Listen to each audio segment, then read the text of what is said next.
Good morning! Ayan po, samahan nyo ako ulit magluto dito sa kusina. Ayan po, nilitlitan ko yung manok. Ayan o, nugasan ko na ito, malinis na. Ayan. Nilitlitan ko yung manok kasi gusto ko pag ako'y nagluto ng mga ganito, adobo o kaya tinola. Gusto ko yung manok maliliit. Ayoko yung sobrang laki, parang hindi na yung lasa niya, hindi na absorb. Ang gagawin ko po dyan, mag-aadobo po ako ngayon. Aadobohin ko po yan. So, nag-isa na tayo ng sibuyas. Yan po. Lagyan natin ng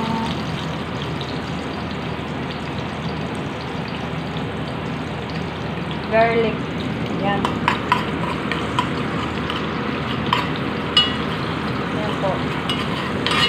Garlic paste. Ano lang natin ng powder.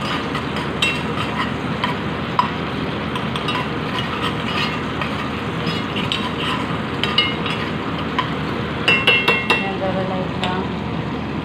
Saka, wait lang. Lalagay natin yung aking tadlad. Ayan, may tadlad ako dito. So, matagal na ito nasa rep. Ayan, kasi gusto ko pag may niluluto ako lang, may lalagyan ko ng tadlad. Masarap ito mga sipol. I-roll muna siya ng ganito. Kasi di ba po yung iba nagluluto ng adobo, may din, may luya. So para kakaiba naman yung pagkain namin. Ang gagawin ko, lalagyan ko siya ng tanglad. So, yan yung tanglad. Tapos, patanggalin ko na.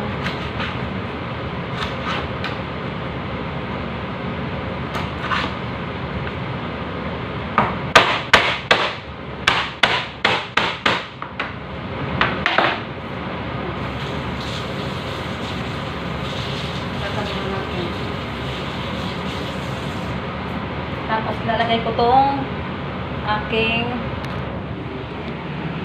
tanlad para kasama dito sa gisa. Tapos yan, halo-halo naman yung konti. Like na.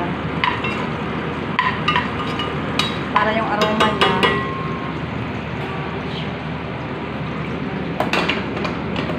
Then, saka natin ilalagay yung manok, igigisa natin yun.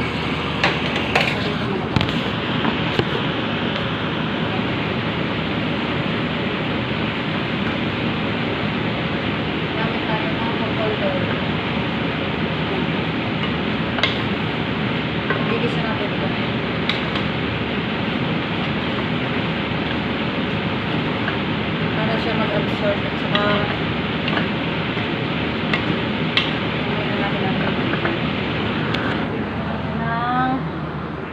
kuhain natin yung mga gapit natin dito. Ayan o. Paminta. Lagyan natin ng paminta.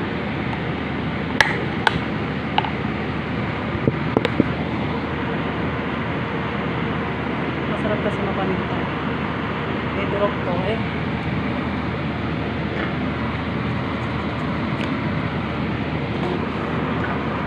Paminta siya. Hayaan lang natin siya mag-ano. Hindi natin yung kasi yung ano.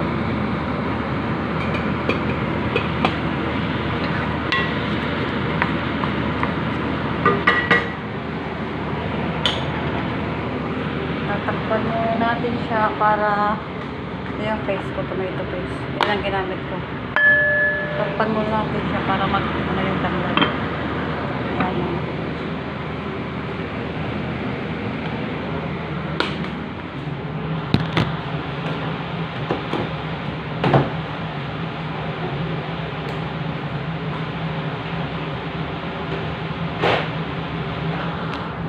Meron tayong sili dito. Ayan. Ito yung bigas na gagamitin ko para sa kanila. Ito. Ayan ang aking lulutuin ngayon.